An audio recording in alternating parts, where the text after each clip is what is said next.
మొత్తానికి జూబ్లీహిల్స్ బైపోల్ నేపథ్యంలో కొనసాగుతున్నటువంటి క్రమంలో మొత్తానికి నాన్ లోకల్ పీపుల్స్ జూబ్లీహిల్స్లో మోహరించారు. పెద్ద ఎత్తున మంత్రులు కావచ్చు, ఎమ్మెల్యేలు కావచ్చు, అలాగే ఎమ్మెల్సీలు కూడా పెద్ద ఎత్తున మోహరించి ఓటర్లను ప్రలోభ గురి చేస్తున్నటువంటి అంశం కనబడుతుంది. ప్రధానంగా కొన్ని చోట్ల అయితే ఏదైతే దాడులకు తెగబడుతుంది కాంగ్రెస్ పార్టీకి సంబంధించినటువంటి కేటర్ అని చెప్పి అంశం. దీనికి సంబంధించి మనతో పాటు విశ్లేషించడానికి బీఆర్ఎస్ సీనియర్ నాయకులు రాకేష్ రెడ్డి గారు ఉన్నారు. ఆయన అడిగి మరిన్ని విషయాలు తెలుసుకుందాం. రాకేష్ రెడ్డి గారు, అసలు గతంలో ఎప్పుడన్నా చూసాం ఇంత నాన్ లోకల్ పీపుల్స్ ఏదైతే ఎక్కువ దగ్గర బై ఎలక్షన్స్ జరుగుతాయి, నాన్ లోకల్ పీపుల్స్ ఇంత పెద్ద ఎత్తున మోహరించడం, ఇలా ప్రలోభాలకు గురి చేసిన ఎప్పుడన్నా చూసాం మనం? ఒక్క ఉప ఎన్నికను గెలిపించుకోవడానికి ఈరోజు మొత్తం కాంగ్రెస్ ఎమ్మెల్యేలు ఎమ్మెల్సీలు వీధి రౌడీల అవతారం ఎత్తాను. స్వయంగా ఎమ్మెల్యేలు రోడ్ల మీదకి ఎక్కి ఓటర్ స్లిప్పులు పట్టుకొని నోట్ల కట్టలు వంచుతున్నటువంటి వీడియోలు ఈరోజు మొత్తం సోషల్ మీడియా అంతా కూడా హల్చల్ చేస్తూ ఉన్నాయి. స్వయంగా ఉప ముఖ్యమంత్రి గారు తన కాన్వాయ్తోని జూబ్లీహిల్స్లో తిరుగుతుంటాడు. ఇక ఇంకో ఆయన అయితే రామచంద్ర నాయక్ గారు, మా జిల్లా శాసనసభ్యులు, ఆయన డిప్యూటీ స్పీకర్ అనేటువంటి విషయం కూడా మర్చిపోయి ఆయన నోట్ల కట్టలు పట్టుకొని ఓటర్లకు డబ్బులు వంచుతూ ఉన్నాడు. ఇంకా చాలామంది ఎమ్మెల్యేలు, చాలామంది ఎమ్మెల్సీలు వాళ్ళు విచ్చలవిడిగా రోడ్ల మీద తిరుగుతున్నారు. డిప్యూటీ సీఎం ఎన్నో ఎన్నికలు చూసి ఉండొచ్చు. ఇది ఖచ్చితంగా ఎన్నికల కోడ్ ఉల్లంఘన కిందికి వస్తుంది, దానిపైన చర్యలు ఉంటాయి, తీసుకుంటారేమో అని ఒక ఆలోచన ఉండదా? అంటే ఇలా చేయడం కరెక్ట్ కాదు, ప్రధానంగా ప్రజాస్వామ్యంలో ఇది ప్రజా వ్యతిరేకం కాబట్టి ఇలా చేయకూడదని ఒక ఆలోచన ఉండక్కర్లేదా? ఈరోజు కాంగ్రెస్ పార్టీ ఈ చర్యలతోనే తన ఓటమిని ఒప్పుకున్నదండి. పోలింగ్ పూర్తి కాకముందుకే కాంగ్రెస్ పార్టీ ఓడిపోయినట్టే లెక్క నా ఉద్దేశంలో. ఫలితం ఏమైనా కావచ్చు, ఫలితం 100% బీఆర్ఎస్కి అనుకూలంగా ఉంది కాబట్టి, ఒక నిశ్శబ్ద విప్లవము ఈరోజు జూబ్లీహిల్స్లో వీస్తున్నది కాబట్టి ఆ భయంతోనే శాసనసభ్యులు ఎమ్మెల్సీలు అందరు కలిసి రోడ్ల మీద తిరుగుతూ వీధి రౌడీలా వ్యవహరిస్తూ అందరిని బెదిరిస్తూ నోట్ల కట్టలు పట్టుకొని ప్రజా తీర్పును తారుమారు చేసేటువంటి ఒక ప్రయత్నం చేస్తూ ఉన్నారు. ఇది 100% ఇది మోడల్ కోడ్ ఆఫ్ కాండక్ట్ యొక్క ఉల్లంఘనే. అది ఉన్నటువంటి వాళ్ళు ఎంత బాధ్యత ఉండాలండి? ఒక ఉప ముఖ్యమంత్రిగా పనిచేస్తున్నటువంటి బట్టి విక్రమార్క గారు తన జీవితంలో ఎన్ని ఎన్నికలు ఎదుర్కొని ఉంటాడు? ఎప్పుడు వివరించిన తీరుగా ఈరోజు ఉప ముఖ్యమంత్రి గారు వ్యవహరిస్తున్నారంటేనే కాంగ్రెస్ పార్టీ ఖతం అయిపోయినట్టు, కాంగ్రెస్ పార్టీని ప్రజలు బొందబెడుతున్నట్టు. ఈరోజు జూబ్లీహిల్స్లో వీస్తున్నటువంటి సైలెంట్ వేవ్కి ఈరోజు కాంగ్రెస్ పార్టీ మొత్తము హడలెత్తిపోయి వ్యవహారం చేస్తూ ఉంది. ఏముందండి, ఇంకా మంత్రులు, ఎమ్మెల్యేలు, శాసనసభ్యులు, డిప్యూటీ సీఎం కూడా రంగంలో దిగి వీధి రౌడీలా వ్యవహరిస్తున్నారంటే ఒక రేవంత్ రెడ్డి ఒక్కటే రోడ్ల మీద తిరిగి వచ్చి డబ్బులు వంచేది మిగిలిపోయింది అంతే, అంతకంటే ఏం మిగిలిపోలేదు మొత్తం. అంటే 100% ఈరోజు కాంగ్రెస్ పార్టీ తన ఓటమిని ఒప్పుకున్నది. ఈ ఉప ఎన్నికనా లేదా ప్రజాస్వామ్యానికి వచ్చినటువంటి ఉపద్రవమా అర్థం కావడం లేదు. అంటే ఇంత బహిరంగంగా డబ్బులు పంచుతున్నా కూడా ఎలక్షన్ సంబంధించినటువంటి అధికారులు కావచ్చు, పోలీస్ వ్యవస్థ కావచ్చు, వాళ్ళకి మద్దతు తెలుపుతున్నటువంటి అంశం అసలు ఎందుకు ఇంత చూసి చూడనట్లు ఉంటున్నారు అనుకోవాలి అధికారులు? అదే అర్థం కావడం లేదు. అసలు దీన్ని ప్రజాస్వామ్యం అంటారా? విచ్చలవిడిగా అసలు నాన్ లోకల్స్ వచ్చి, దాంట్లో శాసనసభ్యులు వచ్చి, దాంట్లో వివిధ ప్రజాప్రతినిధులు వచ్చి డబ్బులు వంచుతున్నా కూడా అసలు కనీసం ఒక్క పోలీస్ దీన్ని ప్రజాస్వామ్యం అంటారా? ప్రజాస్వామ్యాన్ని ముంచడానికి వచ్చినటువంటి ఉపద్రవమా అర్థం కావడం లేదు. అసలు ఎన్నికల కమిషన్ ఉన్నదా సచ్చిందా ఎన్నికల కమిషన్? ఇంత జరుగుతుంటే కనీసం స్పందన లేదండి. ఎవరు స్పందించరా? స్వేచ్ఛాయుతంగా ఈరోజు జూబ్లీహిల్స్లో ఎన్నికలు జరుగుతున్నట్టు ఎవరైనా భావిస్తున్నారా? కాబట్టి ఇది చాలా దయనీయమైనటువంటి ఒక పరిస్థితి ఈరోజు నెలకొన్నది. మొత్తం రౌడీజం రాజ్యం వెళ్తూ ఉన్నది ఈరోజు జూబ్లీహిల్స్లో. 2 ఏళ్ల తర్వాత వచ్చినటువంటి ఈ ఉప ఎన్నికల్లోనే కాంగ్రెస్ ఈ రకంగా దిగజారిపోయిందంటే 3 ఏళ్ల తర్వాత ఏందండి పరిస్థితి కాంగ్రెస్ పార్టీది? ఈరోజు మీరు 5,000, 6,000 రూపాయలు పంచిన తర్వాత కూడా మీ గెలుపు మీద మీకు నమ్మకం లేదు. విచ్చలవిడిగా రోడ్లు పట్టుకొని మీరు తిరుగుతూ ఉన్నారు. అంటే 3 ఏళ్ల తర్వాత, ఇప్పటి నుండి 3 ఏళ్ల తర్వాత అసలు మీ కాంగ్రెస్ పార్టీ పరిస్థితి ఏంది? ప్రజలు తరుముతారు మిమ్మల్ని. ఈరోజు పోలింగ్ బూతుల్లో కాంగ్రెస్ పార్టీని తరిమేసేటువంటి ఒక పరిస్థితి వచ్చింది. కానీ రేపు వీధులలోనే ప్రజలు మిమ్మల్ని తరుగుతారు. ఇది గుర్తుపెట్టుకోవాలి. కాంగ్రెస్ పార్టీ ఎంతసేపు మేము 100 ఏళ్ల చరిత్ర ఉన్నటువంటి పార్టీ, దేశాన్ని స్వతంత్రం తెచ్చినటువంటి పార్టీ, మేము రాజ్యాంగం పట్టుకొని మేము రాజ్యం వెళ్తామని చెప్పి రాహుల్ గాంధీ ఊరేగుతూ ఉంటాడు. ఇప్పుడు ఏం మాట్లాడతాడు రాహుల్ గాంధీ గారు? ఏం మాట్లాడతాడు? మీరు ఈరోజు ప్రజాస్వామ్యాన్ని నిట్ట నిలువున ఈరోజు కూని చేస్తూ ఉన్నారు. ఇవి మొత్తం దేశమంతా చూస్తూ ఉంది, ప్రపంచమంతా చూస్తూ ఉంది. మరి రాహుల్ గాంధీ గారు స్పందించారా? ఇక్కడ గుర్తుకు రాదా? తెల్లారులేస్తే బీజేపీ మీద పడతావు కదా, దేశవ్యాప్తంగా వాళ్ళు ప్రజాస్వామ్యాన్ని కూని చేస్తున్నారని మాట్లాడతావు కదా, మరి నువ్వు చేస్తున్నది ఏంది? నీ మంత్రులు నీ ఎమ్మెల్సీలు చేస్తుంది ఏంది అని అడుగుతున్నా. ఈ రకమైనటువంటి వ్యవహారం కనుక చేస్తే కాంగ్రెస్ పార్టీ గరకపోస కూడా మొదలవుదిగా తెలంగాణ గడ్డ మీద. తెలంగాణ గడ్డ తిరుగుబాటుకు అడ్డా ఇది. ఓకే, ప్రజలు తిరగబడతారు. ప్రజాస్వామ్యాన్ని, ప్రజల తీర్పును మీరు తారుమారు చేసేటువంటి ఒక ప్రయత్నం చేస్తే ఈ ప్రజలే తిరగబడతారు, కాంగ్రెస్ పార్టీని బొందబెడతారు. ఇది ఖాయం. మొత్తం చూస్తున్నాం కదా రాకేష్ రెడ్డి గారు, అక్కడ చూస్తున్నాం ఏదైతే బహిరంగంగానే డబ్బులు పంచుతూ ఓటర్లను ప్రలోభకు గురి చేస్తున్నారు. దానికి సంబంధించి విజువల్స్ కూడా మనం చూస్తున్నాం. ఏంటి అసలు ఇంత బహిరంగంగా ఇట్లా జరుగుతుంది? ఉదయం నుండి స్వయంగా కాంగ్రెస్ పార్టీ శాసనసభ్యులు, శాసన మండలి సభ్యులు, వాళ్ళ సీనియర్ కార్యకర్తలు, నాయకులు అందరూ కూడా ఈరోజు వీధుల్లో తిరుగుతూ వీధి రౌడుల్లా వ్యవహరిస్తూ వాళ్ళ నోట్ల కట్టలు పట్టుకొని ఈరోజు విచ్చలవిడిగా పంపిణీ చేస్తూ ఉన్నారు. బీఆర్ఎస్ నాయకులను బెదిరిస్తూ ఉన్నారు, కార్యకర్తలను బెదిరిస్తూ ఉన్నారు. మా అభ్యర్థి మాగంటి సునీత గారిని పోలింగ్ కేంద్రాల లోపలికి పోకుండా కూడా పోలీసులను పెట్టి అడ్డుకునేటువంటి ఒక ప్రయత్నం చేస్తూ ఉన్నారు. అంటే అసలు ఈ ప్రచారం ఎందుకు, ఈ ఎన్నిక ఎందుకు, ఈ పోలింగ్ ఎందుకు? డైరెక్ట్ పోయి పోలింగ్ బాక్స్ ఇంతకంటే దిగజారుతనం ఏం కావాలి? ఉప ముఖ్యమంత్రి వచ్చే, ఎమ్మెల్యేలు వచ్చే, ఎమ్మెల్సీలు వచ్చే, మంత్రులు వచ్చే పోలింగ్ బూత్ల కాడ కూర్చుంటున్నారండి. టేబుల్ వేసుకొని మనం కూర్చుకుంటాం, ఓటర్ స్లిప్స్ ఇస్తాం కదా, ఆ ఓటర్ స్లిప్స్ దగ్గర కూర్చుకుంటున్నారు. బీర్లా ఎల్లయ్య అనేటువంటి శాసనసభ్యుడు స్వయంగా ఆయన పోలింగ్ బూత్ దగ్గర ఆయన టేబుల్ వేసుకొని ఓటర్ స్లిప్లు పంచుతున్నాడు. ఓటర్ స్లిప్ల కింద ఇంకేమేమి పంచుతున్నాడో మనకు తెలియదు. ఇంతకంటే దిగజారుతనం ఏం కావాలండి? ఒక్క గెలుపు కోసం ఇంత దిగజారాలా? 100 ఏళ్ల చరిత్ర ఉన్నటువంటి రాజకీయ పార్టీ ఒక్క గెలుపు కోసం ఇంత దిగజారాలా? ఇదంతా ఎందుకు చేస్తున్నారంటే పోలింగ్ బూతుల లోపల కారు హవా నడుస్తూ ఉంది. అందుకనే పోలింగ్ బూతుల అవతల కాంగ్రెస్ పార్టీకి సంబంధించినటువంటి గుండాలు, రౌడీలు వాళ్ళు హంగామా చేస్తూ ఉన్నారు, ప్రజాస్వామ్యాన్ని కూని చేస్తూ ఉన్నారు. ఈరోజు ప్రజాస్వామ్యానికి అసలు విలువ లేకుండా చేస్తున్నారు, అర్థం లేకుండా చేస్తూ ఉన్నారు. ఇంత జరుగుతుంటే రోజు గగ్గోలు పెట్టేటువంటి మేధావులంతా ఎడవేళ్ళండి. ఈరోజు అన్ని టీవీల్లో హల్చల్ చేస్తూ ఉన్నాయి, వీడియోలు సోషల్ మీడియాలో హల్చల్ చేస్తూ ఉన్నాయి. మరి ఇంత జరుగుతుంటే మేధావులు ఎందుకు మాట్లాడారని అడుగుతా ఉన్నా. ఆ మధ్యలో మనం చూసాము ఇటీవల పులివెందుల్లో ఏ రకంగా చేసినలో ఇక్కడ కూడా ఆ రకంగా ఈరోజు విచ్చలవిడిగా ఈరోజు ప్రజాస్వామ్యాన్ని నడి రోడ్డున హత్య చేసేటువంటి ప్రయత్నం చేస్తూ ఉన్నారు. కాబట్టి ఇది చాలా దుర్మార్గం. ఎన్నికల సంఘం ఇప్పటికైనా స్పందించాలి. వీళ్ళు ఎన్ని చేసినా కూడా ఈరోజు సైలెంట్ ఓటింగ్ మొత్తం కూడా ఈరోజు బీఆర్ఎస్ పడుతున్నది. ఓటమి ఖాయమైపోయింది. కాంగ్రెస్ పార్టీ అనేటువంటి ఒక వ్యవహారం చేస్తూ ఉన్నారు. రైట్, మనతో పాటు ఇంకా ఎక్స్ ఎమ్మెల్యే బొల్లం మల్లయ్య యాదవ్ గారు జాయిన్ అయ్యారు. నమస్తే అండి మల్లయ్య గారు. చూస్తున్నాం అయితే కాంగ్రెస్ పార్టీ వాళ్ళు చేస్తున్నటువంటి అరాచకం అంతా ఇంత కాదని చెప్పేసి అనుకోవచ్చు. ప్రధానంగా ఏదైతే బహిరంగంగా డబ్బులు వస్తున్నారు, అక్కడ చూసి చూడనట్టు పోలీసులు వ్యవహరిస్తున్నారు. అసలు ఎందుకోసం ఇట్లా పోలీసులు ఎందుకు వన్ సైడ్ సపోర్ట్ చేస్తున్నారు అనుకోవాలి? కాంగ్రెస్ నాయకులకు ఓటమి భయం పట్టుకుంది. ఓడిపోతామనే ఒక నిర్ధారణకు వచ్చి ముఖ్యమంత్రి గారు ప్రచారానికి వచ్చి అసహనానికి గురయ్యారు. అనేక సందర్భాలలో తిట్ల పురాణాన్ని అందుకున్నారు. ఆఖరికి అధికారంలో ఉన్నారు వాళ్లే అనే విషయాన్ని కూడా మర్చిపోయారు. మీరు ఒకవేళ బీఆర్ఎస్ గెలిస్తే ఈ పథకాలన్నీ బంద్ అవుతాయి అని చెప్పేసి ముఖ్యమంత్రి అన్నాడు. అంటే అధికారం ఎవరికి వస్తుంది ఈ ఎన్నికతోని? అంటే దీంతో నా కుర్చీ కథమైపోతుంది, నేను ఇక దిగిపోవాల్సి వస్తుంది, రేపు వచ్చేది మళ్ళీ బీఆర్ఎస్ అనే ఒక ఉద్దేశంతో ఈ పథకాలు బెదిరియటానికి మాట్లాడిండా? ఒకవేళ మమ్మల్ని గెలిపించకపోతే ఈ పథకాలన్నీ ఆపేస్తామని చెప్పేసి బెదిరియటానికి మాట్లాడిండా? ఊడిపోతుందనే భయంతో మాట్లాడిండు మొదలైంది. ఈరోజు ఎన్నికల సరళి చూస్తే ప్రజలందరూ కూడా స్వచ్ఛందంగా కారు వైపు పరిగెడుతున్నారు. కారు ఈరోజు 100 కాదు 150 స్పీడ్లో పరిగెడుతుంది. ప్రజలందరూ కూడా నిస్వార్థంగా 2 సంవత్సరాలలో ఇచ్చిన హామీలు మర్చిపోయిన ఆయనకు బుద్ధి చెప్పాలని చెప్పేసి ఓట్లు వేయడానికి స్వచ్ఛందంగా వస్తే చూసి తట్టుకోలేక ఓటం పాలవుతామని చెప్పేసి ఈరోజు నాయకులందరూ ఆడ మకామేసారు. మళ్ళా డబ్బుల సంచులతోని ప్రజాస్వామ్యాన్ని పట్టబోలు కూని చేస్తున్నారు. దానికి పోలీసు వాళ్ళు వత్తాసు పలుకుతున్నారు. పోలీసు వాళ్ళు ఇవాళ ఖద్దరు చొక్కాలు వేసుకున్న దానికంటే కాకి చొక్కాలు వేసుకొని ఖద్దరు చొక్కాలు వేసుకున్న నాయకుల కంటే ఎక్కువ పనిచేస్తున్నారు. శాంతి భద్రతలు వాళ్ళ ముందే విఘాతం కలుగుతున్నా కానీ పట్టించుకునే పరిస్థితి లేదు.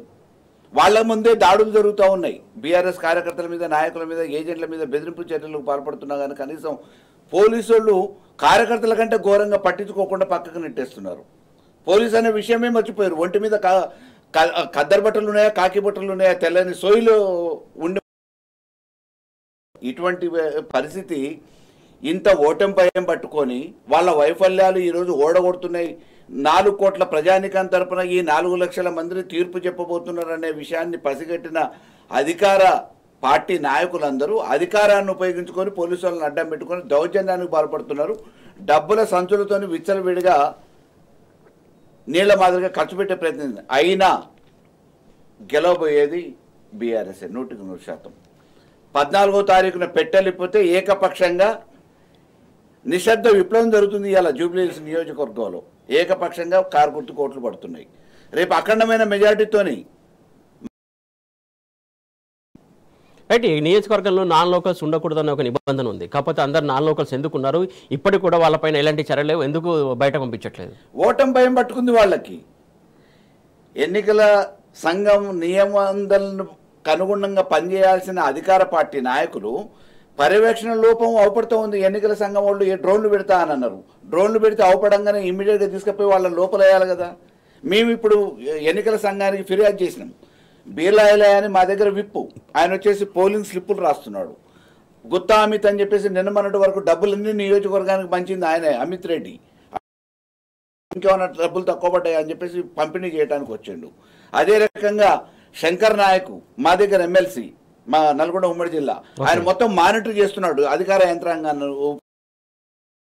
రామచంద్ర నాయక్ డోర్నకల్లు, వీళ్ళందరూ విచ్చలవిడిగా ఈరోజు నియోజకవర్గంలో ఉండొద్దని చెప్పి తెలిసిన తర్వాత కూడా బాధ్యతాయుతమైన స్థానంలో ఉండి రాజ్యాంగ పదవులలో ఉండి తూట్లు పొడుస్తున్నారంటే ఇంతకంటే ఘోరం ఏముంది? ప్రజాస్వామ్యాన్ని పట్టపగలే అపవాసం వాళ్ళు ఆ బాధ్యతలలో ఉన్నోళ్ళే చేస్తుంటే ఇంతకంటే ఘోరం ఏముంది? అయినా ప్రజలు నిజాయితీగా ఈరోజు వచ్చి వాళ్ళ ఓటును వినియోగించుకుంటున్నారు, కారు గుర్తుకు ఓటేస్తున్నారు. రేపు గెలవబోయేది పెట్టెలు తెలిసి వీటి ఎన్ని విన్యాసాలు చేసినా ఎన్ని కుప్పిగంతులు వేసినా రేపు గెలవబోయేది కారు గుర్తే. Right right. మల్లయ్య గారు, ప్రధానంగా ఏదైతే కాన్స్టిట్యూషన్లో నిలబడ్డటువంటి అభ్యర్థులకి ఖచ్చితంగా వాళ్ళు ఆల్రెడీ వాళ్ళకి పర్మిషన్ ఇస్తారు, వాళ్ళకి ఒక ఐడి కార్డు ఇస్తారు, వాళ్ళు ఎక్కడైనా తిరగచ్చు, అక్కడ ఉన్నటువంటి అధికారులతోటి సంప్రదింపులు జరపచ్చు, మాట్లాడచ్చు అసలు ఏంది ఎంత అనేది. కాకపోతే ఇప్పుడు ఉన్నటువంటి బీఆర్ఎస్ అభ్యర్థి సునీత గారిని లోపలికి ఎందుకు పంపించట్లేదు? పోలీసులు అడ్డుకుంటారు, ఎందుకోసం అనుకోవాలి? వాళ్ళకు ఓటమి భయం పట్టుకుంది. అభ్యర్థిని చూసిన తర్వాత కొంత సానుభూతి పెరుగుతుంది. కొంతమంది మామూలుగా లైన్లో ఉన్న వాళ్ళు ఓట్లు వేస్తారు, లోపల ఉన్న వాళ్ళ బాధలు ఏమైనా ఉంటే చెప్తారు అనే ఒక భయం పట్టుకున్నది. కాబట్టి ఎక్కడికక్కడ అడ్డుకట్ట వేసి అడ్డుకునే ప్రయత్నం చేస్తూ ఉన్నారు. కానీ సునీతమ్మ గారి గురించి ఆల్రెడీ మామూలుగా నియోజకవర్గ వ్యాప్తంగా పూర్తిగా పరిచయం అయిపోయింది. గోపీనాథ్ గారి గురించి వారు చేసిన పని, వారి సత్యమనికి అవకాశం ఇవ్వాలనే అభిప్రాయానికి, బీఆర్ఎస్ని మళ్ళీ గెలిపేయాలి, అవకాశం ఇవ్వాలి అనే ఒక అభిప్రాయానికి ప్రజలందరూ ఓటర్లు వచ్చారు. కాబట్టి వీళ్ళు ఎన్ని అడ్డంకులు సృష్టించాలనుకున్నా అధికార పార్టీకి ఒత్తాసు పలకటానికి ఈరోజు పోలీసు వాళ్ళు ఎన్ని ప్రయత్నాలు చేసినా డెఫినెట్గా ప్రజలందరూ కూడా ఈరోజు బీఆర్ఎస్ పక్షాన ఉన్నారు. అది ఒక నిశ్శబ్ద విప్లవం జరుగుతుంది. ఓకే, ఎవరు ఊహించరు కూడా. ఇప్పుడు జరుగుతున్న నిశ్శబ్ద విప్లవం దాదాపుగా ఎవరు ఊహించి ఉండరు. వాళ్ళేదో ఘర్షణ వైఖరిని సృష్టిస్తే ఓటింగ్ దెబ్బతింటుందనే ఒక ప్రయత్నాలలో మా కార్యకర్తల మీద, నాయకుల మీద దాడులు చేసే ప్రయత్నం చేస్తున్నారు. అయినా అసహనానికి గురి కాకుండా చాలా శాంతియుతంగా ఓ దెబ్బ కొట్టినా పర్వాలేదు గాంధీ మార్గంలో ఈరోజు ఈ ఎన్నికల్ని సజావుగా నడిపించుకోవాలి, ఓటర్లని బూత్ దాకా తీసుకురావాలనే ఒక ఆలోచనతో వాళ్ళు నిజాయితీగా ఓటేసే ఓటర్లకు అందరికి కూడా యథేచ్ఛగా ఓటేసుకోమని చెప్పి చెప్తాం. వెంగళరావు నగర్లో కొంతమంది బీఆర్ఎస్ కార్యకర్తలపైన దాడి జరిగింది కాసేపు క్రితం. ఇట్లా అంటే ఎందుకు దాడులకు పాల్పడుతున్నారు అనుకోవాలి? వాళ్ళు అసహనానికి, ముఖ్యమంత్రితో సహా అందరు అసహనానికి గురవుతున్నారు. ఇంతకుముందు బట్టి రంగంలోకి వచ్చేసిండు. ఏమవసరం అండి? ఒక ముఖ్యమంత్రి హోదాలో ఉన్నోడు, ఆ నియోజకవర్గం కాని వ్యక్తి ఈరోజు వచ్చి అక్కడ మకాం వేయాల్సిన అవసరం ఏమున్నది? సూట్ కేసులు మళ్ళీ తీసుకురావడానికి వచ్చేసారు. అది కాన్వాయ్లో వచ్చారు మళ్ళీ. ఇంకా ఎందుకు రాజ్యాంగ పదవిలో ఉన్న ఒక వ్యక్తి ఇంత యథేచ్ఛగా పట్టపగలు ఎన్నికల సమయంలో రావద్దని చెప్పి తెలిసినాక అధికారుల, పోలీస్ అంటే కూడా ఓ అధికారి ఎస్ఐ ఒకటి ఉంటాడు కదా, పెట్రోలింగ్ ఎస్కార్టు, అటువంటి వాళ్ళు ఎట్లా తీసుకుపోతారు? ఈయనెట్లా పోతాడు? ఏమవుతుంది? అపహాస్య పాలన కాకపోతే ఏంది ప్రజాస్వామ్యం? రేవంత్ రెడ్డి రాజ్యంలో రౌడీజం నడుస్తుంది, ప్రజాస్వామ్యం కూని అవుతుంది, అరాచకాలు ఎక్కువైపోయినాయి, శాంతి భద్రతల సమస్యలు ఎక్కువైపోయినాయి. ఇవాళ ఓటర్లు కూడా యథేచ్ఛగా స్వతంత్రంగా వచ్చి ఓటు వేసుకునే పరిస్థితి లేదు, భయభ్రాంతులకు గురి చేస్తున్నారు. డబ్బుల బేరాలతోని కొనుగోలు చేసే ప్రయత్నం చేస్తారు. బట్టి ఎన్నో ఎన్నికలు చూసుంటారు దాదాపు. అయితే ఎన్నికలు చూసిన నేపథ్యంలో అసలు ఎలక్షన్ నిబంధనలు ఏమి ఉంటాయి, అక్కడ కోడ్ ఎలా ఉంటుంది ఏంటనే మొత్తం తెలిసి ఆయనకి తెలిసి కూడా ఇప్పుడు ఎలక్షన్ కోడ్ ఉల్లంఘనకు పాల్పడడం అంటే ఏమనుకోవాలి అసలు? ఫస్ట్ ఆఫ్ ఆల్ వాళ్ళు ఓటమిని తట్టుకోలేని పరిస్థితుల్లో ఉన్నారు. ఓటమి పాలవుతున్నాం అనేది తెలిసిపోయింది, అర్థమైపోయింది. అందుకే పైనుంచి కింది వరకు నాయకులను అందరినీ కూడా పురమాయిస్తున్నారు. వాళ్ళతో కాదనుకుంటే ఇంకా పెద్ద నాయకుడు ఇంకా కొద్దిగా అయితే ముఖ్యమంత్రి కూడా వస్తాడేమో తెలియని అయోమయ పరిస్థితి ఉన్నది. లోనే కూర్చొని వీళ్ళతోనే వాళ్ళతోనే సంప్రదించి కాళ్ళు వీళ్ళు పట్టుకొని ఏదో చేసుకుందాం, లేకపోతే నా కుర్చీ కూడా ఊడిపోతుందిరా అనే ఒక భయంలో ఉన్నారు. ఆ మధ్యకాలంలో ఒక సమావేశం కూడా పెట్టిండు కదా, ఈ ఎన్నిక ఓడిపోతే నా కుర్చీ పోతుంది, మీ కుర్చీ కూడా పోతుంది, మీరు ఆలోచించుకోరు అని చెప్పేసి. అందుకే నడిపదాల్లోకి వచ్చేసి హైదరాబాద్లో బావులు తవ్విండంట రోడ్ల మీద. చెత్త చెదారం గురించి మాట్లాడి ఎటువంటి అసహనానికి గురై ఎటువంటి లాంగ్వేజ్ని వాడిండో మనం అందరం కూడా చూసినాం. కాబట్టి ఈరోజు ఎన్నికలు మొదలైన కాడ నుంచి ఓటమి అంచులలో ఉన్నామనేది వాళ్ళకి తెలుసు. ఓటమిని తేరుకోవటం అనేది కష్టమవుతుంది, పదవులు కూడా పోతాయనే ఒక భయాందోళన మధ్యన ఈరోజు ఆఖరికి ఎన్ని రకాలుగా విమర్శనాస్త్రాలు ఉపయోగించినా ప్రజలు రిసీవ్ చేసుకునే పరిస్థితులు లేరు. ప్రచారానికి వచ్చినప్పుడు కూడా తిప్పికొట్టిరు. ఈరోజు ఎన్నికలలో సామభేద దాన దండోపాయాలు ఉపయోగించాలనే అన్ని ఆలోచనలతోనే డబ్బు ప్రభావం ఏమైనా చూపుతుందేమో అని చెప్పేసి డబ్బు సంచులతోని కొనుగోలు చేసే ప్రయత్నం చేస్తున్నారు. అయినా ఓటర్ బీఆర్ఎస్ వైపే ఉన్నాడు, కారు గుర్తుకే ఓటేస్తున్నాడు. కారు గురిపే లక్ష్యంగా గెలిపే లక్ష్యంగా ఈరోజు ఓటరు మా పక్షాన ఉన్నాడు. అది తట్టుకోలేని వాళ్ళు ఇలా పొద్దున్నుంచి శాసనసభ్యులు, ఎమ్మెల్సీలు, కార్పొరేషన్ చైర్మన్లు, ఆఖరికి ఇందాక డిప్యూటీ సీఎం, ఇక కొద్దిగా అయినాక సీఎం కూడా పోతాడు. సీఎం కూడా పోయే ఛాన్స్ ఉందంటారా? తప్పదు కదా, గల్లీ గల్లీకి తిరిగింది కదా. ఇటువైపు కేటీఆర్ గారు ప్రచారం చేస్తుంటే ఆ కేటీఆర్ గారి ప్రభావానికి తట్టుకోలేక ఓటర్లందరూ ఆకర్షితులు అవుతున్నారు అని చెప్పేసి గల్లీ తిరిగాడు. ఆయన కొడంగల్ ఎన్నికలలో కూడా అట్లా తిరగకపోవచ్చు ఇప్పటి వరకు నాకు తెలిసి. కొడంగల్ ఎన్నికలలో కూడా వాళ్ళ అన్న మీద వదిలిపెడతాడు. వాళ్ళ అన్న మీద మామూలుగా ప్రచారం చేయమని ఏదో బహిరంగ సభలకు పోయి వచ్చిన సందర్భాలు ఉన్నాయి. ఇంతకుముందు కూడా తెలుగుదేశంలో ఉన్నప్పుడు కూడా ఆయన గెలిచినప్పుడు కూడా ప్రచారం అంతా వాళ్ళ అన్న వాళ్ళ కుటుంబ సభ్యులు చూసిన సందర్భాలు ఉన్నాయి. మరి ఇవాళ జూబ్లీహిల్స్ ఎన్నికలు గెలిపించుకోవడానికి గల్లీ తిరగాల్సిన అవసరం ఏమొచ్చింది? చెప్పాల్సిన ఆఖరికి అధికారం పోతుంది అని చెప్తారు వాళ్ళు. అధికారం వాళ్ళుండి ఎట్లా బంద్ అవుతాయి, సన్నబియ్యం ఎట్లా బంద్ అవుతాయి, వచ్చే పథకాలు ఎట్లా బంద్ అవుతాయి, ఆయన ఇస్తున్న పథకాలు ఏమున్నాయి ఎట్లా బంద్ అవుతుంది అంటే నేను ఉండను, ఆ తర్వాత కుక్కలు చింపిన విస్తర అవుతుంది రాష్ట్రం. బీఆర్ఎస్ వస్తే ఇయటం తప్ప తీసుకోవటం తెలియదు, బంద్ చేయటం తెలియదు. పెంచుతాం. ఈ బీఆర్ఎస్ పార్టీ అధికారంలోకి రావాలని కోరుకుంటున్నారు. ఇవాళ 4 కోట్ల ప్రజానికం తరఫున 4 లక్షల మంది ప్రతినిధులుగా ఓటు వేయడానికి పాల్గొంటున్నారు. కాబట్టి ఇవాళ భయం పట్టుకుంది కాంగ్రెస్ వాళ్ళకి. ఓడిపోతామనే భయం వాళ్ళని వెంటాడుతుంది. దానికోసం ఇటువంటి సమస్యలు ఎన్ని సూచించినా కార్యకర్తలు అదరకుండా బెదరకుండా నికాసైన కార్యకర్తలందరూ కూడా బూత్ దగ్గర ఉండేసి వాళ్ళ స్థానికుల్ని ఓట్లు ఇప్పిస్తూ ఉన్నారు. స్థానికేతరులు బయటకు పోవాలని చెప్పినాక కూడా ఇంకా వాళ్ళు ఆడనే ఉంటున్నారు. అంటే మేము ఎన్నికల సంఘానికి పోయి నివేదిస్తే వాళ్ళు కేసు బుక్ చేసి అదే విషయం మాట్లాడదాం అనుకున్నాం. మొత్తానికి ఓవరాల్గా జూబ్లీహిల్స్ నియోజకవర్గం సంబంధించి సీనియర్ మొత్తం చూసుంటారు. దీనికి సంబంధించి ఈసీని కలిశానని చెప్పారు. ఈసీ కలిసి అసలు అక్కడ నుంచి ఎలాంటి రెస్పాన్స్ వచ్చింది, అసలు ఏమన్నారు ఈసీ?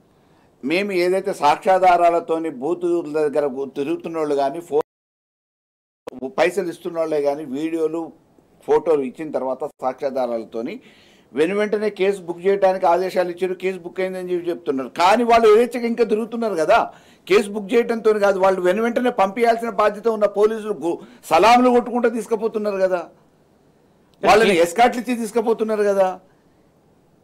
ఎన్నికల సంఘం దీని మీద డ్రోన్లు పెట్టినమన్నారు. డ్రోన్లు పెట్టిన తర్వాత ఎమ్మెల్యేలు గుర్తుపట్టలేని పరిస్థితులు ఉన్నారు. స్థానికేతరుడైన ఎమ్మెల్యే డ్రోన్లు తిరుగుతున్నాయా నియోజకవర్గంలో? ఇక్కడ మీకు కనబడియా? నిఘా వ్యవస్థలు నడుస్తున్నాయని చెప్తున్నారు కదా, చెప్పారు వాళ్ళు. నిఘా వ్యవస్థ ఖచ్చితంగా కట్టుదిట్టంగా ఏర్పాటు చేస్తున్నారు. కట్టుదిట్టం అంటే ఇదేనా? అదే ఆపాసం పాలు చేస్తున్నారు. డ్రోన్లు తిరుగుతున్నాయని అన్నారు, కట్టుదిట్టమైన చర్యలు అని అన్నారు. కానీ ఎక్కడ ఉపడట్లే. అధికార పార్టీకి సంబంధించిన నాయకులు యథేచ్ఛగా తిరుగుతున్నారు, డబ్బు సంచులతో తిరుగుతున్నారు, ఇప్పటికి కూడా పంచుతున్నారు. కాకపోతే ఓటర్ నిజాయితీగా ఉన్నాడు. రైట్. పక్క ఓటింగ్ జరుగుతూ ఉంది. అదే బూత్ దగ్గర కొంచెం దూరమో కొంచెం అటు ఇటు కావచ్చు, కాకపోతే విజువల్ చూస్తున్న డబ్బులు పంచుతున్నారు. ఇంత బహిరంగంగా పంచడం ఏంటి? అధికారులు అక్కడ పోలీసులు మరి జాగ్రత్తగా చూస్తున్నారు, జాగ్రత్తగా ఉంటున్నారు, కానీ చర్యలు లేవు. వాళ్ళు చేస్తున్న దౌర్భాగ్యపు పనికి పోలీసులు కాపలాగా ఉంటున్నారు. వాళ్ళు చేస్తున్నదే పిచ్చి పని మామూలుగా చేయొద్దు అని చెప్పాల్సిన పోలీసు వాళ్ళు మీరు యథేచ్ఛగా చేసుకోండి మేము కాపలా ఉంటామని చెప్పేసి జనాల్ని పంపించి మామూలుగా పైసలు ఇప్పించేసే దాంట్లో వీళ్ళు కాపలాగా ఉంటున్నారు. ఎవరైనా వచ్చి కొద్దిగా గట్టిగా మాట్లాడే కార్యకర్తలు బీఆర్ఎస్ వాళ్ళు ఉంటే వాళ్ళ మీద రౌడీ మూకలు వచ్చి దాడులు చేస్తూ ఉన్నాయి. దాన్ని పట్టించుకోవట్లే పోలీసు వాళ్ళు. రైట్. అంటే ఇలాంటి సందర్భం కావచ్చు, ఇలాంటి ఎన్నో ఎన్నికలు చూసాం, ఎన్నో సర్కార్లు చూసాం, ఎన్నో ప్రభుత్వాలు చూసాం. కాకపోతే ఇంత బహిరంగంగా ఎప్పుడు మనం చూడలేదు. అసలు చూసుంటాం ఎప్పుడైనా ఇట్లా? కేటీఆర్ భయం పట్టుకుంది. కేటీఆర్ భయంతో ఇవాళ రేవంత్ రెడ్డి కుర్చీ ఎక్కడ ఊడిపోతుందో అనే భయాందోళన మధ్యన ఈ సీటు ఊడిపోతే నా కుర్చీ కూడా ఊడిపోతుంది అనే భయంతో పడరాని పాటలు పడుతున్నాడు. ఆయనకు సంబంధించిన యంత్రాంగాన్నంతా ఏ రకాలుగా ఏమన్నా కానీ మనం గెలవాలి అనే ఒక నిర్ధారణకు వచ్చేసి తలకాయ పట్టుకొని కూర్చుంటున్నాడు, చొక్కాలు చింపుకుంటున్నాడు, అసహనానికి గురవుతున్నాడు, తిట్ల పురాణం మొదలుపెట్టిండు. అయినా ప్రజలు ఆయన పనితీరును గమనించిన వాళ్ళు ఈరోజు తప్పకుండా ప్రజా తీర్పు ఎటుండాలని చెప్పి నిర్ధారణకు వచ్చి బీఆర్ఎస్కై మన ప్రజా తీర్పు అనే ఒక అభిప్రాయంతో సైలెంట్గా నవ్వుతూ నిశ్శబ్ద విప్లవం అయితే నడుస్తుంది. ఎర్రగడ్డ కావచ్చు, బోరబండ కావచ్చు, రాయబంద కావచ్చు, షేక్పేట కావచ్చు, చాలా చోట్ల ఓటింగ్ సర్వే కొనసాగుతుంది. కాకపోతే కొన్ని చోట్ల మీరు అన్నట్టు దాడులకు పాల్పడుతున్నారు. ఎందుకు దాడులకు పాల్పడడం? ఎందుకు ఇక్కడ ఒకరి మధ్య ఎందుకు సవ్యంగా ప్రశాంతంగా జరగాల్సినటువంటి పోలింగ్ ఎందుకు డిస్టర్బ్ చేయాల్సి వస్తుంది అనుకోవాలి? ఓడిపోతామని భయం పట్టుకున్న తర్వాత డిస్టర్బ్ చేస్తే ఈ రకంగా భయభ్రాంతులకు గురై ఓటర్ రాకుండా ఉంటాడేమో అనే ఒక ఆలోచనతో చేస్తున్నారు. వాళ్ళు ఉద్రేకానికి గురైన వాళ్ళు రెచ్చగొట్టిన చాలా సహనం పాటించి కార్యకర్తలు కూడా ఈరోజు మామూలుగా దండం పెట్టి ఏం చేసుకుంటావో చేసుకో, మా మీద దాడి చేసుకున్నా ఏం చేసుకున్నా పర్వాలేదు, మేము నికార్సుగా ఇక్కడ ఉండి ఓట్లు వేపిస్తామని చెప్పేసి మా కార్యకర్తలు పనిచేస్తున్నారు. అటువంటి ఘర్షణ వైఖరి ఎక్కడ లేకుండా శాంతి భద్రతలు కాపాడాల్సిన బాధ్యత ఉన్న పోలీసు యంత్రాంగం రెచ్చగొట్టే ప్రయత్నం చేస్తూ ఉంది ఈరోజు. అయినా ప్రజలు ఎక్కడ కూడా తొనకకుండా బెనకకుండా వచ్చేసి వాళ్ళ ఓటు హక్కును వినియోగించుకుంటున్నారు. ఇప్పుడు నాకు తెలిసి 32-33% దాకా రీచ్ అయి ఉంటుంది. 31 పాయింట్ చేంజ్ వచ్చింది ఆల్రెడీ. అంటే ఓటర్లు కూడా వాళ్ళు ఎక్కడ కూడా భయపడలేని పరిస్థితి కనబడుతుంది. దాదాపు 1,30,000 అట్లా వరకు ఓవరాల్గా కాన్స్టిట్యూషన్ వరకు చూసుకున్నా 1,30,000 వరకు పోలింగ్ అయితే నమోదైనట్టు మనకు అర్థం చేసుకోవచ్చు. కొంచెం రీచ్ అయ్యే అవకాశం ఉంది. అక్కడక్కడ దొంగ ఓట్లు వేయడానికి కూడా ప్రయత్నం చేస్తూ ఉన్నారు. అడ్డుకునే వచ్చేసి 30 సార్లు ఓటేసిన నా ఓటు ఎక్కడ పోయిందని చెప్పేసి ఇంతకుముందు ఒక మహిళ ఆవేదన వ్యక్తం చేస్తుంది. దొంగ ఓట్లు వేసే ప్రయత్నం చేస్తూ ఉన్నారు. కాబట్టి అటువంటివి కూడా కట్టడి చేయాల్సిన అవసరం ఎన్నికల సంఘానికి బాధ్యత ఉంది. ఆ బాధ్యతను విస్మరించొద్దు, ఒకసారి గుర్తు చేసి వద్దాం. ముందు నుంచి ఆల్రెడీ ఎలక్షన్స్ కమిషన్కి ఇక్కడ ఉన్నటువంటి దొంగ ఓట్లకు సంబంధించి కంప్లీట్ చేస్తూ వస్తున్నది బీఆర్ఎస్. దానిపైన ఏమన్నా స్పందించింది? అసలు దానిపైన ఏమైనా చర్యలకు పూనుకుందా? అంటే బాధ్యతగా ఒక ప్రతిపక్షంగా ఈరోజు ఎన్నికలలో ఉన్న ప్రధాన అభ్యర్థిగా మా ప్రయత్నం మేము చేసినాం. కానీ అధికార ఒత్తిళ్లకు లొంగుతుందా ఇంకేమవుతుందో చేపట్టిన కింద ఇంప్లిమెంట్ అవ్వట్లేదా తెలియదు. కానీ ఇంతవరకు పెద్దగా వాళ్ళ దగ్గర నుంచి వచ్చింది అనేది లేదు. ఇప్పుడు కూడా మేము పొద్దున బీర్లాయలే కానీ, శంకర్ నాయక్ కానీ, రామచంద్ర నాయక్ కానీ, గుత్తా అమిత్ రెడ్డి కానీ వీళ్ళందరూ వీడియోలతో కేసు బుక్ చేసినామని చెప్పారు. కానీ కేసు బుక్ చేసిన ఏదైతే వాళ్ళు ఆడనే తిరుగుతున్నారు కదా. పోలీసు ఏం చేస్తుంది? కేసు బుక్ చేసిన పోలీసు వెంటనే వాళ్ళని బయటకు పంపేయాల్సిన బాధ్యత ఉంది. పోలీసులకు ఆదేశాలు జారీ చేసింది అనే ఒక వార్త వచ్చింది. ఏదైతే ఈసీ ఆల్రెడీ ఖచ్చితంగా నాన్ లోకల్ పీపుల్స్ నాకు నుంచి పంపించండి, వారిపైన యాక్షన్ తీసుకోండి అని చెప్పేసి ఈసీ ఆదేశాలు ఇచ్చిందని చెప్తున్నారు. కాకపోతే ఈసీ ఆదేశాలు ఇచ్చిందని చెప్తున్నారు. ఇక్కడ స్థానికంగా ఉన్నటువంటి పోలీసులు ఎందుకు పట్టించుకోరు? దానికి సంబంధించి ఎందుకు ఇంప్లిమెంట్ చేయరు? అంటే ఈసీ ఆదేశాలు ఉన్నాయా? బేఖాతరు చేసే రైట్స్ లేవు. రేపు ఏమైనా మేము రక్షిస్తామని చెప్పేసి అధికార పార్టీ మామూలుగా ఏమైనా అభయం ఇస్తుందేమో తెలియదు. కానీ ఇవాళ 119 నియోజకవర్గాలకు సంబంధించిన అధికార పార్టీ యంత్రాంగం అంతా జూబ్లీహిల్స్ నియోజకవర్గాల్లో కేంద్రీకృతమైంది. ఇప్పుడు పనిచేస్తుంది. సందుకొకరు గొంతుకొకరు ఓటర్ల కంటే ఎక్కువ వాళ్ళే ఉన్నారు. మరి ఎందుకు పట్టించుకోవట్లేదు పోలీసు వాళ్ళు? మా వాళ్ళు ఎవరైనా ఒక్కళ్ళు అవపడితే అక్కడ స్థానికుడు అవపడితే కూడా నీకు ఎందుకు అయిపో అని చెప్పేసి బెదిరించే ప్రయత్నం చేస్తూ ఉన్నారు. రాజ్యమా ప్రజాస్వామ్యం అర్థం కాని అయోమయ పరిస్థితిలో ఉంది. అన్ని అధికార వ్యవస్థల్ని ఈరోజు దుర్వినియోగం చేస్తున్నారు. ఎన్ని రకాలుగా అధికార వ్యవస్థ పైసలు ఇవ్వడానికో నన్ను కోసుకొని తిన్నా అని చెప్పేసి పైసలు ఇవ్వని చెప్పేసి ఉద్యోగస్తులకు చెప్తాడు. పాపం 30-40 సంవత్సరాలు ఈ రాష్ట్రం బాగుండాలని ఉద్యోగం చేసి జీవితం అంతా ఇక్కడే పనిచేసిన ఉద్యోగస్తులకు రిటైర్మెంట్ బెనిఫిట్స్ ఇవ్వడు. వాటికి డబ్బులు లేవు. ఇవాళ ఓట్లను కొనుగోలు చేయడానికి మాత్రం కోట్లాది రూపాయలని డంప్ చేశారు. ఒక్కొక్క ఓటుని 5,000 10,000 ఆక్షన్ చేసినట్టు వేలం పాటేస్తున్నారు. మల్లయ్య గారు, ప్రధానంగా చూసుకున్నట్లయితే ఏదైతే కాంగ్రెస్ పార్టీకి సంబంధించినటువంటి అభ్యర్థిని మాత్రం ఏదైతే బూత్ లెవెల్కి వెళ్ళడానికి మాత్రం పర్మిషన్ ఇస్తారో వాళ్ళ దగ్గర నుండి తీసుకెళ్తున్న సందర్భం. కాకపోతే ఏదైతే బీఆర్ఎస్ సంబంధించినటువంటి అభ్యర్థికి ఎందుకు అలా చూసుకోవట్లేదు, ఎందుకు ఇంత వివక్ష అధికారుల మధ్య? పోలీసు వాహనాలలో డబ్బులు పోతూ ఉన్నాయి. పోలీసు వాహనాలలో అధికార పార్టీ నాయకుల్ని తీసుకుపోతున్నారు. పోలీసు వాహనాలు పెట్టి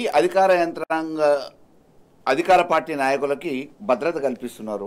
వాళ్ళ ముందే వేరే దాడులు జరిగితే, బీఆర్ఎస్ నాయకుల మీద దాడులు జరిగితే యథేచ్ఛగా చూసి చూడనట్టు పోతూ ఉన్నారు. అంటే అధికారానికి ఈ రకంగా తలొగ్గాల్సిన అవసరం ఉందా? ఈరోజు పోలీసు యంత్రాంగం కూడా ఒకసారి ఆలోచించుకోవాలి. వాళ్ళు వేసుకున్నది కాకి సొక్కాల అయోమయ పరిస్థితులలో ప్రజాస్వామ్యాన్ని కూని చేస్తూ ఉన్నారు. అధికారాన్ని ఏ స్థాయిలో ఉపయోగించాలో అన్ని రకాలుగా ఆ స్థాయిలలో ఉపయోగించి ఈ ఎన్నిక గెలవకపోతే మా బతుకే లేదు అన్నట్టు కుర్చీ ఎడగొడిపోతుంది అనే భయం మధ్యలో ఈరోజు ఉంది. రేవంత్ రెడ్డి అనుచరులందరూ వచ్చేసి ఇప్పుడు ఆడ తీస్తా వేసి కూర్చున్నారు. అనేక రకమైన మభ్యపెట్టి ప్రలోభాలు పెట్టి గురి చేసే ప్రయత్నం చేస్తూ ఉన్నారు. ఇది ప్రజాస్వామ్యాన్ని కూని చేయటం కదా? ఎన్నికల సంఘం ఎందుకు మామూలుగా కఠినంగా వ్యవహరించట్లేదు? ఎన్నికల సంఘం చెప్పిన తర్వాత కూడా పోలీసు వాళ్ళు ఎందుకు పాటించట్లేదు?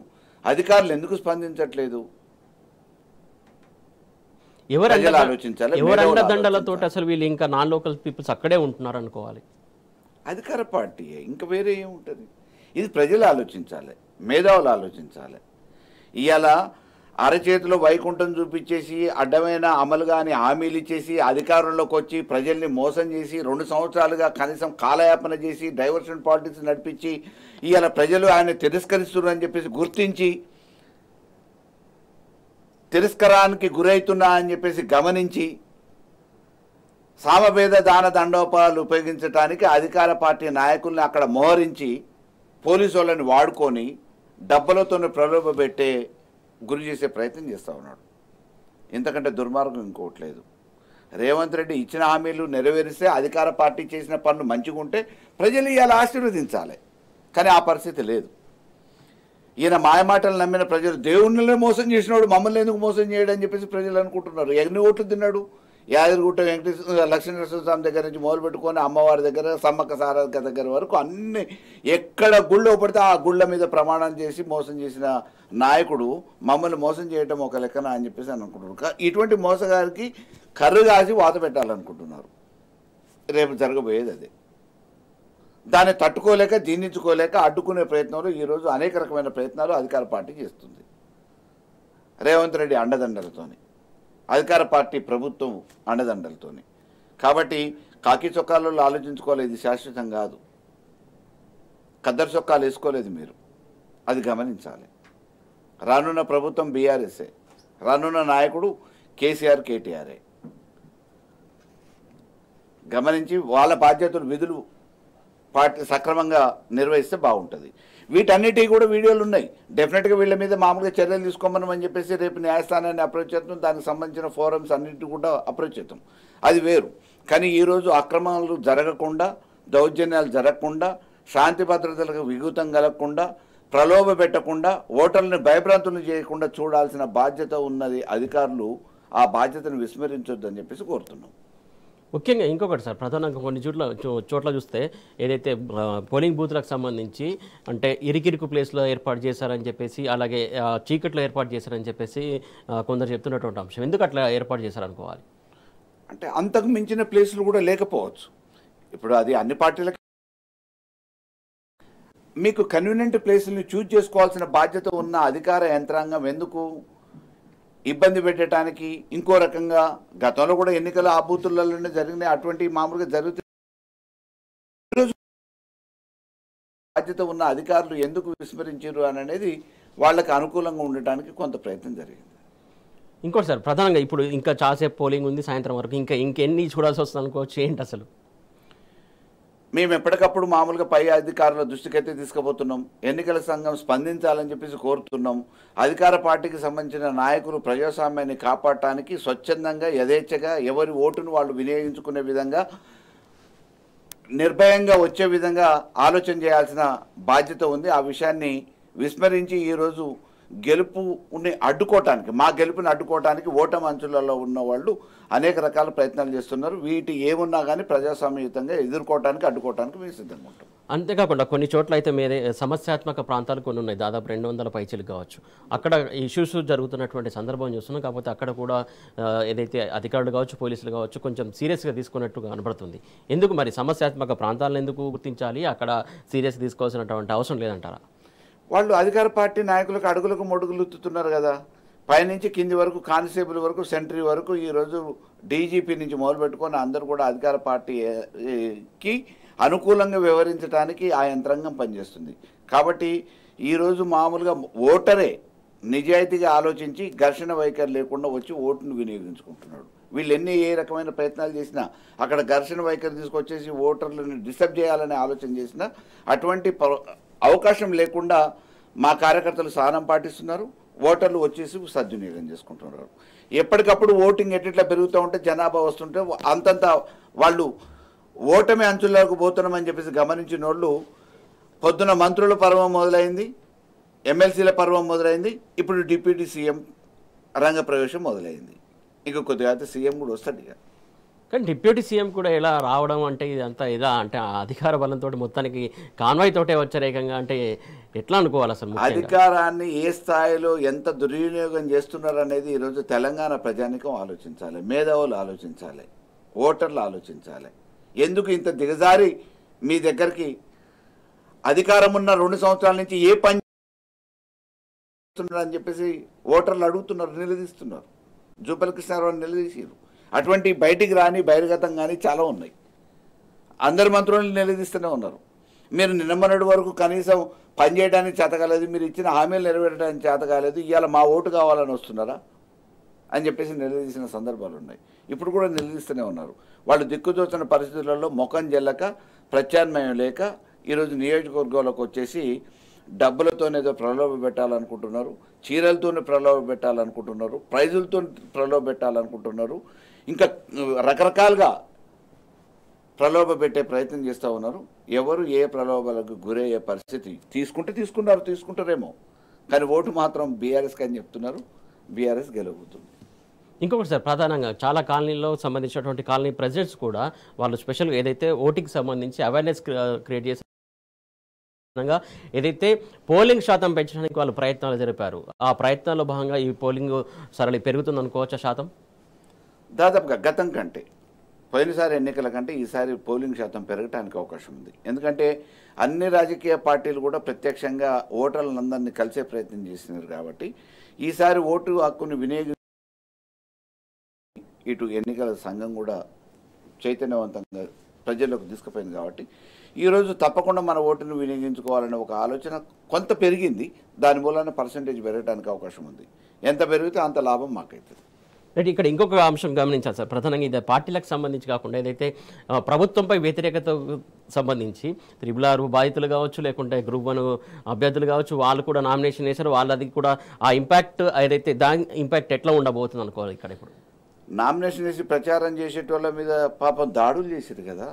నిరుద్యోగుల మీద దాడులైనాయి, వేరే వాళ్ళ మీద దాడులైనాయి, మానసిక దాడులైనాయి, స్థానికంగా ఉన్న నాయకులను భయభ్రాంతులకు గురి చేసే ప్రయత్నం చేశారు, కొనుగోలు చేసే ప్రయత్నం చేశారు. ఎవరు ఎన్ని భయభ్రాంతులకు గురి చేయాలనే ఆలోచన చేసినా ఈరోజు నిజాయితీగా పాత ప్రభుత్వమే బాగుంది, కేసీఆర్ పాలనే బాగుంది. హైదరాబాద్లో నల్ల నీళ్ళకి బిల్లులు వేయలే కేసీఆర్, ఈరోజు బిల్లులు వచ్చినాయి. రేపు ఎన్నికలు కాగానే వసూలు చేస్తారు. 200 యూనిట్లు అన్నాడు, అయ్యాల కంటి రెప్పపాటు కూడా కరెంటు పోలే కేసీఆర్ ఇచ్చినప్పుడు.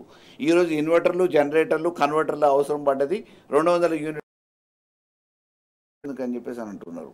కాబట్టే మళ్ళీ కేసీఆర్ రావాలంటున్నారు. స్లమ్ములలో నీళ్ళు ఇచ్చి కూడా ఇవాళ బిల్లులు వేస్తున్నారు కదా. ఇంతకుముందు హైదరాబాద్లో ఇవాళ ట్యాంకర్లు లేకపోతే జనజీవనం గడిచే పరిస్థితి లేదు. హైదరాబాద్ రియల్ ఎస్టేటు రంగం మీద ఆధారపడ్డోళ్ళు, శ్రామికులు, కార్మికులు లేక మళ్ళీ గ్రామాల వైపు దోవపడుతున్నారు.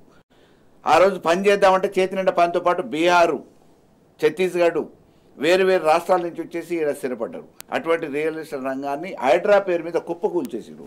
రాత్రిపూట ఏదైనా బండి సప్పుడు వచ్చింది అంటే అది ఏ బుల్డోజరు నా ఇల్లు ఏడ కొలగొడతారో అని చెప్పేసి భయాందోళనకు గురవుతున్న హైదరాబాదు ప్రజానీకం అంతా కూడా జూబ్లీహిల్స్ నియోజకవర్గంలో ఇప్పుడు జరగబోయే ఎన్నిక ద్వారా చెంపపెట్టు సమాధానం చెప్పాలనుకుంటుంది. దానికి రేపు 14వ తారీఖున రిజల్ట్ పెట్టెలు తెరిస్తే పెట్టబడుతుంది. రైట్, మీరు అన్నట్టు ఏదైతే బీఆర్ఎస్ సర్కార్ టైంలో కావచ్చు, కేసీఆర్ సర్కార్ టైంలో ఏదైతే ప్రతి అపార్ట్మెంట్కు దాదాపు 20,000 25,000 లీటర్ల వరకు ఉచితంగా ఇచ్చారు, బిల్లులు మాత్రం కట్టలేదు. ఇప్పుడు అది ఆ పథకం కూడా ఇక్కడ ఎగ్గొట్టినటువంటి ఆల్రెడీ బిల్లులు ఇష్యూ అయిపోయినాయి. జూబ్లీహిల్స్ నియోజకవర్గంలో వేరే హైదరాబాద్లో కూడా అన్ని పరిసర ప్రాంతాలలో బిల్లులు ఇష్యూ అయినాయి. ఈ ఎన్నికల కోసం వాళ్ళని వసూలు చేయకుండా ఉన్నారు. రేపు ఎన్నికలు అయిపోగానే మరొక అంశం సార్, కీలకమైన అంశం ప్రధానంగా ఏదైతే రైతులకు సంబంధించి పంట కొనడం కావచ్చు, వాటికి సంబంధించి కొనాలని చెప్పేసి వాళ్ళు అడిగితే బీహార్ ఎన్నికల వరకు ఆగండి అని చెప్పి వాళ్ళని అలా మభ్యపెట్టడం ఎంతవరకు కరెక్ట్ అని అంటారు? బీహార్ ఎన్నికలకి పంట కొనుగోలుకి లింక్ ఎందుకు పెట్టాలి? ఇక్కడ ఉన్న పైసలన్నీ మూటలాడికి పంపించాలి కదా. రెండోది, వీళ్ళు దృష్టి సారించే పరిస్థితే లేదు కదా. నిన్న మొన్న వర్షాలు వస్తాయి, యూరియా కొరత గురించి పట్టించుకోలేదు. యూరియా బాధితులు ఏ రకంగా మాట్లాడారు, ప్రభుత్వం మీద ఎంత అసహనాన్ని వ్యక్తం చేశారో చూసినాం. వర్షాలు పడితే వర్షాల వల్ల నష్టపోయిన రైతుల్ని కనీసం కలిసి మందలిచ్చే పరిస్థితి లేదు. నష్టపరిహారం నివేదికలు ఇచ్చే పరిస్థితి లేదు. అక్కడ పోయిన తర్వాత అధికార యంత్రాంగం పనిచేస్తుందా లేదా అనేది ఆ శాఖకు సంబంధించిన మంత్రి కనీసం రివ్యూ చేసే పరిస్థితి లేదు. ఇవాళ రైతాంగానికి ఐకేపీ సెంటర్ల కోసం రిబ్బన్లు కట్ చేసి ఫోటోలు వేయించుకుంటారు, కానీ వచ్చిన ధాన్యాన్ని కొనే దిక్కు లేదు. తూకం తాలు పేరు మీద మోసాలు జరుగుతూ ఉన్నాయి. తడిసిన ధాన్యాన్ని పట్టించుకునే నాదుడు లేడు. పడిపోయిన పంటని కనీసం పట్టించుకునే జీవనం అస్తవ్యస్తంగా తయారైపోయింది ఈ కాంగ్రెస్ ప్రభుత్వంలో. రైతు బంధు ఇయ్యలే, 3 సార్లు ఎగ్గొట్టిండు. ఒకసారి గ్రామ పంచాయతీ ఎన్నికలు ఉంటాయేమని చెప్పి చేసిండు. మళ్ళీ రేపేసరి నమ్మకం లేదు. బోనస్కి ఎగనామం పెట్టిండు. రైతు బీమా లేనే లేదు. అకాల మృత్యు వల్ల ఎవరన్నా రైతు చచ్చిపోతే 5 లక్షల రూపాయల బీమా సౌకర్యం ద్వారా తెలంగాణ ప్రభుత్వం ఇచ్చిన చెక్కుల వల్ల ఆ కుటుంబానికి కొంత ఆసరా ఏర్పడుతుండే. భూ యజమాని ఏమైనా ఆ ఇంటి యజమాని చచ్చిపోతే ఆ కుటుంబ సభ్యులకు ఇబ్బంది లేకుండా 5 లక్షల రూపాయల ఆ బీమా సౌకర్యం వల్ల వాళ్ళ ఇంటికి 10 దినాల లోపలే చేరటం వలన ఆ కుటుంబం కొద్దిగా ధైర్యం ఉండేది. ఇవాళ అది కనీసం రెన్యువల్ చేయక బీమా సౌకర్యం కోల్పోయిన రైతులు ఆవేదన వ్యక్తం చేస్తున్నారు. రైతు బంధు వస్తుంది ఏమనుకుంటా, రైతు బంధు లేదు. బోనస్ అంటే బోనస్ లేదు. తుమ్మలాశ్రం ఏమన్నాడు, రైతు బంధు కంటే బోనస్ మీకు 500 రూపాయల చొప్పున 20,000 రూపాయలు వస్తాయి. అదేం పెద్ద లెక్క, 10 ఎకరాలు ఉంటే దాని ప్రకారం మీకు 2 లక్షలు వస్తాయి. రైతు బంధు ఎందుకు అన్నాడు. ఇవాళ రెండింటికి ఎగనామం పెట్టిండుగా. అటు బోనస్ లేదు, ఇటు రైతు బంధు లేదు. కాబట్టి ఈ మోసకారి ప్రభుత్వాన్ని గద్దె దింపడానికి ప్రజలు సిద్ధంగా ఉన్నారు. అది జూబ్లీహిల్స్ ఎన్నికే వేదికగా కాబోతుంది. Right sir, thank you so much. ఇది special debate. Keep watching T news.